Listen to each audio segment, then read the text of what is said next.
അപ്പൊ ഗൈസ് നമ്മളെ ബണ്ണി ബണ്ടിലൊക്കെ ഇട്ടാണ് നമ്മൾ നേരെ ഒരു ബി ആർ സ്റ്റാർട്ട് ചെയ്തിട്ടുണ്ട് കേട്ടോ. നമ്മൾ പീക്കിൽ ഇറങ്ങിയിട്ട് അപ്പം മുമ്പിലാഴ്ച ഒരു എനിമി ഉണ്ടായിന്. അവനങ്ങനെ കുത്തി പിടിച്ചിട്ടുണ്ട്. അവന്റെ ഒറ്റക്കായിരുന്നു തോന്നുന്നുണ്ട്. അവന്റെ ടീം അങ്ങോട്ട് വൈപ്പാക്കിയിട്ടുണ്ട്. അപ്പൊ ഗൈസ് തൊട്ട് മുമ്പിലാഴ്ച വേറെ എനിമീസുകളൊക്കെ ഫൈറ്റ് എടുക്കുന്നുണ്ട്. അതൊന്നും നമ്മൾ കാര്യമാക്കുന്നില്ല. അപ്പൊ അതിൽ 2 പ്ലേയേഴ്സ് നമ്മളെ കണ്ട് സ്പോട്ട് ചെയ്തിരുന്നു. അങ്ങനെ ഗൈസ് അവന്മാരെ നമ്മൾ സ്പോട്ട് ചെയ്തിട്ടുണ്ട്. അപ്പൊ അവന്മാര് രണ്ടുപേരും വരുന്നതും കാത്തിയാണ് ഞാൻ ഇവിടെ ഇങ്ങനെ ഒളിച്ചിരിക്കുകയായിരുന്നു. അപ്പൊ അവന്റെ ടീമേറ്റ് തൊട്ടുമ്പിലായിട്ട് വന്ന് അപ്പൊ അവനെ കുത്തി പിടിച്ചെടുത്തിട്ടുണ്ട്.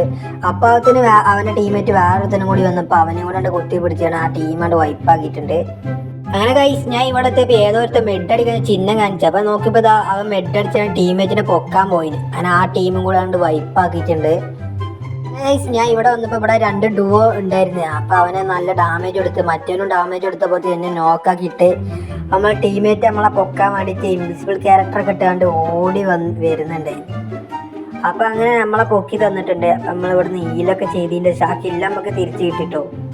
അങ്ങനെ ഗൈസ് ഈലൊക്കെ ചെയ്തതിന് ശേഷം നേരെ അവനെ നോക്കി സ്പോട്ട് ചെയ്ത് അപ്പൊ അവൻ ഓപ്പണിൽ അവന്റെ ഗ്ലൂ വാൾ പൊട്ടപ്പോൾ നേരെ അടിച്ചാൽ ആ ടീമും കൂടി വൈപ്പാക്കിയിട്ടുണ്ട്.